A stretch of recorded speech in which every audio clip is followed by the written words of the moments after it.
25 अगस्त 2012 ये वो दिन था जब इंसान के बनाए किसी ऑब्जेक्ट ने पहली बार हीलियोस्फीयर को क्रॉस करके इंटरस्टेलर मीडियम में प्रवेश किया था।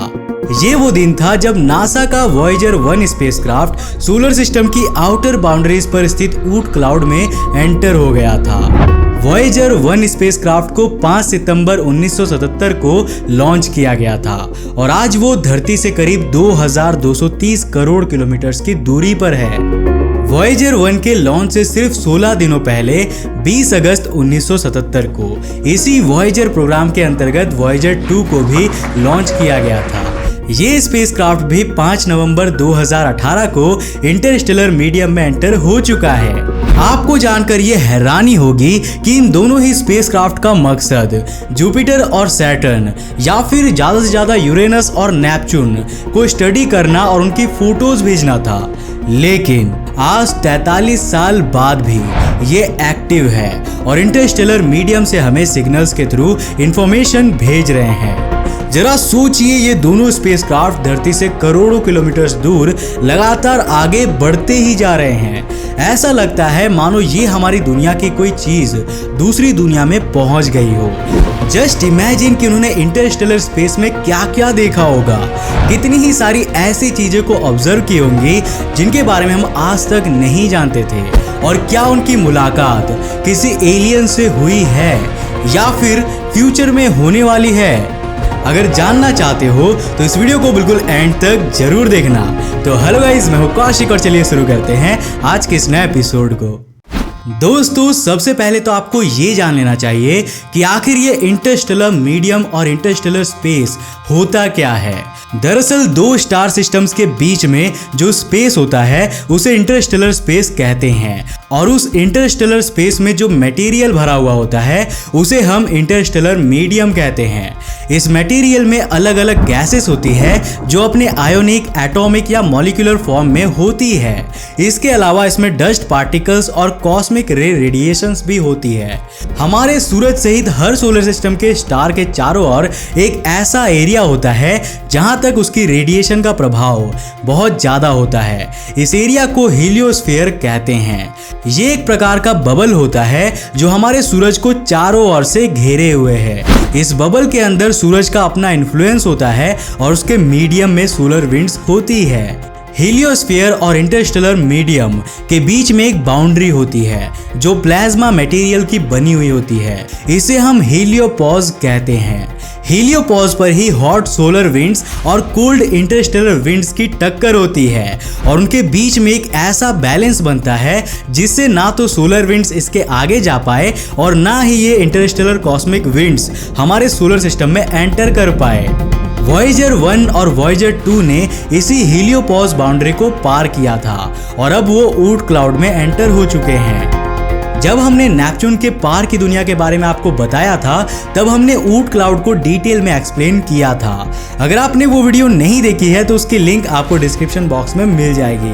अभी के लिए अगर मैं सिंपल वर्ड्स में कहूँ तो ये एक स्फेरिकल डिस्क है जो हमारे सोलर सिस्टम की कॉस्मोलॉजिकल बाउंड्री है। ऊट क्लाउड में वो ऑब्जेक्ट्स प्रेजेंट है जो हमारे सूरज के ग्रेविटेशनल इन्फ्लुएंस में हैं और इसको ऑर्बिट कर रहे हैं। अब जरा इस साउंड को ध्यान से सुनिए।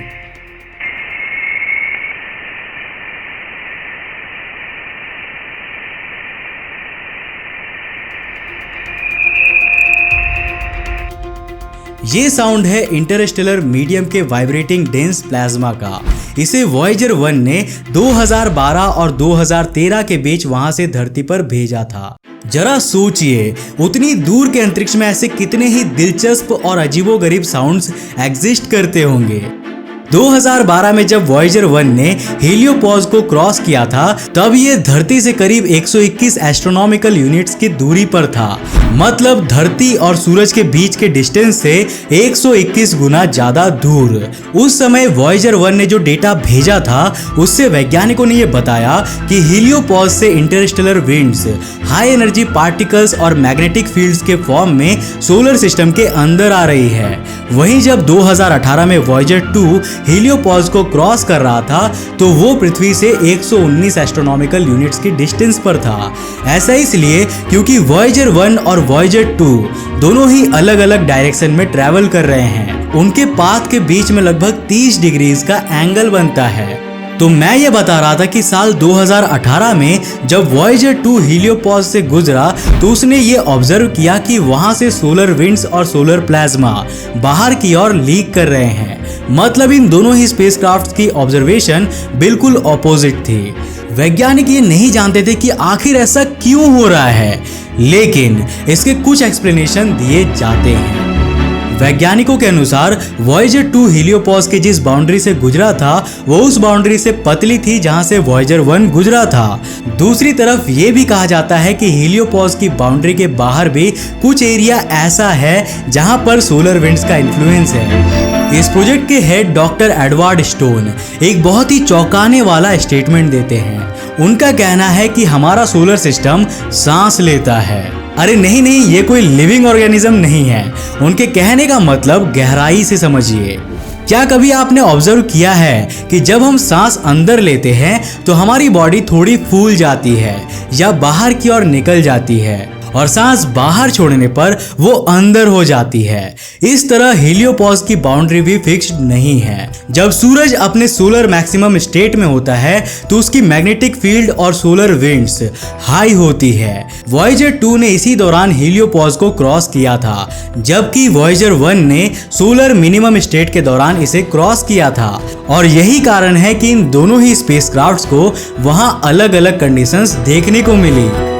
दोस्तों, पहले वैज्ञानिक ये मानते थे कि हीलियोस्फीयर के बाहर इंटरस्टेलर मीडियम की डेंसिटी हीलियोस्फीयर के अंदर की प्लाज्मा डेंसिटी के कंपैरिजन में काफी ज्यादा है।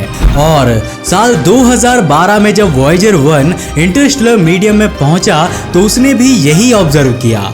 दोनों ही जगहों की प्लाज्मा डेंसिटी में कुछ अंतर रिकॉर्ड किया गया था। लेकिन साल 2018 में जब वॉयेजर 2 ने इंटरस्टेलर मीडियम में प्रवेश किया तो उसका रिकॉर्डेड डेटा चौंकाने वाला था। वॉयेजर 2 ने ऑब्जर्व किया कि इंटरस्टेलर स्पेस की डेंसिटी पहले रिकॉर्डेड डेंसिटी से 20 गुना ज्यादा है। इसके साथ ही प्लाज्मा के टेम्परेचर में भी करीब 50,000 डिग्री सेल्सियस का अंतर पाया गया। नाउ ट्रस्ट मी, ये हमारे अनसॉल्व्ड स्पेस मिस्ट्रीज का पार्ट 3 बिल्कुल भी नहीं है। खैर, वॉयेजर 1 के इंटरस्टेलर स्पेस में पहुंचने के पहले ये माना जाता था कि हीलियोस्फीयर के अंदर और बाहर की मैग्नेटिक फील्ड्स ऑपोजिट डायरेक्शन में वर्क करती है, लेकिन वॉयेजर 1 ने इसका बिल्कुल उल्टा ऑब्जर्व किया। साइंटिस्ट ये जानकर हैरान थे कि दोनों ही जगहों की मैग्नेटिक फील्ड डायरेक्शंस में कोई भी खासा अंतर नहीं था। हालांकि इंटरस्टेलर स्पेस की मैग्नेटिक फील्ड हीलियोस्फीयर से 1.5 टाइम्स ज्यादा स्ट्रॉन्ग थी। साल 2018 में वॉयेजर 2 ने भी इस डेटा को कंफर्म किया और ये सारी ऑब्जर्वेशंस बिल्कुल सही पाई गई।